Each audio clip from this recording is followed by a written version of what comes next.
Hi guys, it's Martin, the Rustic chef. So today I'm going to make a fantastic, spring is in the air, so we're going to make a lovely pea and broad bean risotto. I'm going to top that with a lovely bit of cod. I've got this fresh in this morning. This is from locally, this is from Premier Fish. Nice and local, caught in the Solent off the Needles. So, you know, very, very close to where we live in Southampton. We're going to top that with a beautiful herb and crab crust. Okay, so I'm just going to go through what we've got. I've got some peas just coming to the boil with a bit of veg stock in a pot. I have half a litre of veg stock, 75 grams of pea, 75 grams of broad beans. The broad beans I've deshelled. We have 50 grams of panko breadcrumbs, 300 grams of arborio risotto rice, half a lemon, 2 knobs of butter. We have 1 small banana shallot and 1 clove of garlic, half a lemon zested. We have 100 grams of parmesan, and we've got in here 150 grams of Devon crab. Okay, I'm using Devon crab just purely because it is the best crab actually I believe you can get. And then I've got about a teaspoon of Dijon mustard. White wine vinegar, I'm using Chardonnay white wine vinegar. It's got a great flavour to it. You can just use normal white wine vinegar, it's not a problem at all. And as always, I've got my Maldon sea salt. And I've got a selection of herbs. So I've got a little bit of parsley. I've got some fresh chives. I've got some fresh dill, and I've got some fresh coriander. I'll go through how to make the crumb in a minute, but as it's come to a boil, I'm just going to bring them to the boil, and then we're going to take them straight off because that's going to form a puree for the base of the risotto. You don't have to do this element. This is an extra element that I just like because it gives the risotto a nice green, vibrant colour. Obviously packs it with more flavour. But it is an element that you don't have to do. You can just, you know, make your risotto, add your peas and febs to your risotto, or your veg stock. But I will go through that with you in a minute. All right, as you can see, guys, these have come to the boil. We're going to take them straight off and just put them through a colander. So I've strained them off. Okay. So now, straight away, while this is hot, we're going to make the puree. Okay. Now this is very, very simple. All we're going to do is we're going to put this through a blender. So just put these straight through the blender. If you haven't got a blender at home, you've got a stick blender, that will work fine. You won't get such a great puree with it, but to be quite honest with you, it doesn't really matter. If you're going to do this element, it doesn't really matter. So just gonna put them on slow whiz. And with this, we're just gonna chuck, so these are on a blend now. All we're gonna do now is add, you want about a teaspoon, no, put about a tablespoon of white wine vinegar. And just a little bit of salt. And just 1 knob of butter. With that now, I'm just going to put in a splash of your veg stock. Well, you can see, guys, blended down. Okay, get a little taste. That's really, really good. So with the Chardonnay vinegar, it just gives it that little bite, which I think is very important with peas because peas are naturally sweet. So we're going to put that in a container and set it to one side. Right, so the pea puree is done now. That's to one side. So we're going to now work on the crumb. Okay, now this is really, really simple. So all we do is whatever herbs you want to use. Okay, so you want to really use chives, parsley, dill. I'm putting a little bit of coriander in there just to give it a little bit of spice. But obviously you don't want to put too much coriander in, okay? Because it is quite a potent herb. You don't have to worry about chopping it down. So we're just going to put that in. I'll show you sort of the amounts I'm putting in. So I'm just putting in literally a small amount of coriander. Just tear it off. Dill.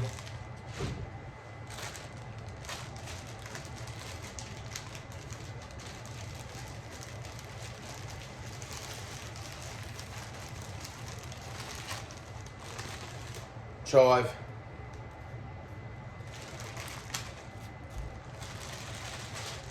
and parsley. Doesn't matter if it's flat leaf or curly, if I'm honest with you, makes no difference. And then we're going to put in the breadcrumbs. And then we're going to put in the crab meat and the lemon zest. And with that, we're going to just squeeze in half. This is quite a big lemon, so I'm not squeezing the whole half in, but generally the smaller ones, that half. And then again, just a knob of butter. And all we're going to do with this is just mix it together. And as you can see, guys, it's nice green colour. Smells amazing. Smells the citrus or the lemon, and you can smell that crab meat in there. Okay. So again, I'm just going to set this to one side. So guys, we've got the two elements done. Okay, we've got the pea puree done, and we've got the crab and herb crust done. So next we're going to do is we're just going to actually put the crust on the cod. Okay, and I'll show you how to do this. It's very, very simple. The Dijon mustard, just going to literally put it over your cod. Okay. Just want to, all this does really is, one, it gives it a little bit of a kick, a little bit of flavour. Okay, so you don't want too much, you just want to lightly put it, but also it helps the crust stick to the fish. Okay, so now what we're going to do is we're going to get our lovely crust, and we're just literally going to pat it on. Okay, just put this on sparingly. As it cooks, some of it will come off. Okay, as you can see, it's nice and green, and then them flavours, as the fish cooks, those flavours will actually go into the flesh, and as the juice comes out, you'll get that flavours all in the juice as well. It also will form a slight crunch as a topping. So there you go, there's the nice herb crust. What we're going to do is we're going to set this to one side. We've got the pea puree done, we've got herb crust done, which is now on the cod. So we're ready to go with the risotto. Okay, normal butter. The key to risotto is to start it gradually. So we're going to just melt in the butter. Okay, so we get that nice and soft. You add your liquid bit by bit at the beginning. You need that risotto rice to absorb all the flavour. So while that's melting, we've got our shallot and garlic. Just going to put that in. We don't want to colour this. We just want to soften it up. Okay, so the flavours come out into the butter.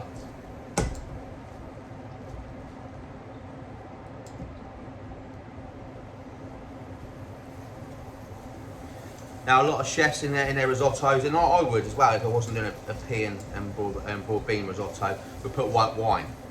I'm not going to, because I don't think this really needs it, because the flavour is all in the pea puree and the cod. Okay, so I don't think you really need white wine in this. So you just want to soften this up, get it translucent, keep it moving around the pan. You can always smell the garlic and the onion, or the shallots. It smells lovely. Right, so as you can see, it's starting to go translucent, it's starting to cook and soften. So what we're going to do now is we're going to add the risotto rice. Now this, you just want to keep stirring this. Just literally, you want to almost seal the grains of risotto. Okay, so you want a sort of medium heat, and as you can see that all the shallot and the butter is actually starting to go into the rice. So as you can see, the butter starting to go in the risotto. They're just going to start to stick to the pan now. So that's like a sign that we need to add some stock. So So just a little bit at a time. You should hear that hissing noise. Keep stirring it. What you want to do is you want to draw the starch out of the rice. Okay, but this is what makes a nice, creamy, silky risotto. So risotto takes approximately, every rice is different, even every bag of the same brand can be different, but roughly about 20 minutes, okay? We just want to get this ticking away. You can see, you hear it hissing, the sound you need more stock in there. And each time you go, you can add a little bit more as you go, each time.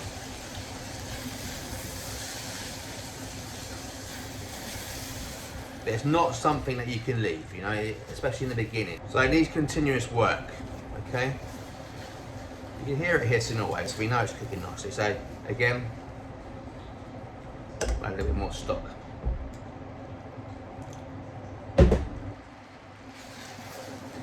So yes, it takes 20 minutes to cook. So the cod takes about 12 minutes to cook. So we want to get the cod in probably about halfway through when this risotto is pretty much getting there, okay? So you want to serve it al dente. You don't want it all stodgy like rice pudding. You want it still have a bit of bite to the grains of rice. You see it's really coming to the boil now. Just keep stirring it. And while you're cooking it, you can actually see the grains expanding and absorbing the flavours from the stock. Right, so we're probably about 10 minutes off this being ready now. So what we're going to do now is we're going to get a cod and we're going to slip this in the oven, 180, for about 12 minutes, and then we'll check it. Right, as you can see, guys, this is bubbling away nicely. It's taking all the stock, okay? You might need to add a little bit more, but I think we'll probably be all right. It's not that far off cooking.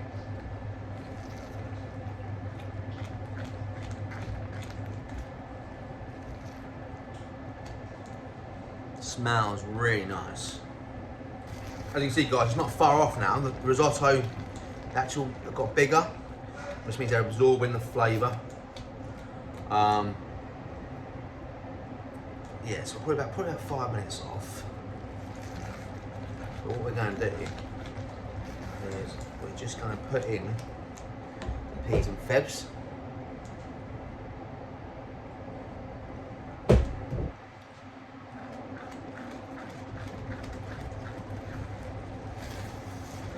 See what it's like.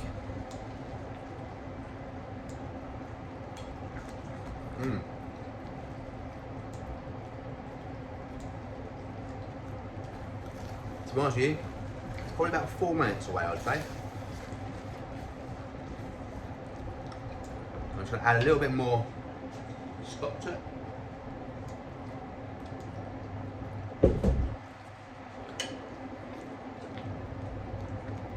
A little taste. Oh yeah.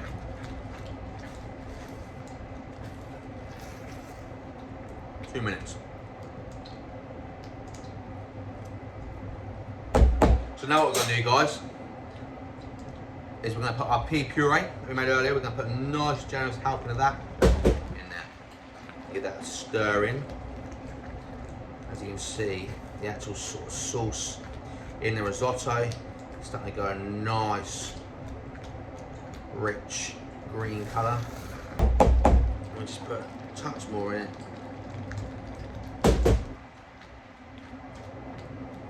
Now taste it with seasoning.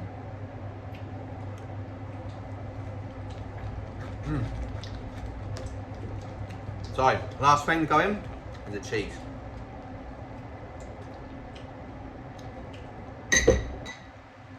What this does is it will thicken it up, it'll make it glossy, and obviously add a bit of flavour.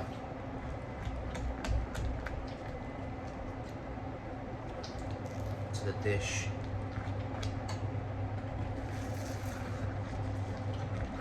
This is why I don't think you need cream, because you know you put butter in the beginning and you finish it off with cheese.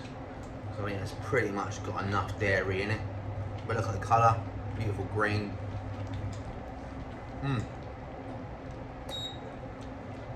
Perfect. Still al dente, still got that bite. Just absolutely perfect. And just full of flavour. So guys, the risotto's finished. We're now going to get the cod out the oven. Guys, cod's out the oven. A lovely crust on there. Okay, risotto's here, perfect. Let's get plating. Nice and easy this. Literally, nice, good dollop of the risotto in the middle, the bowl. As you can see, it is falling slightly by itself, which is what you want. This is probably a little bit stiffer than what you would maybe have for some other types of risottos. And then the cod, just off the parchment. I'm just going to sit that on top like that. And then I'm just going to dress it with a few pea shoots around the side, like so.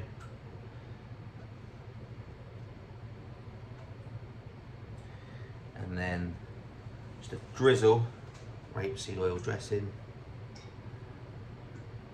just to give it that finishing touch. And there we go, guys.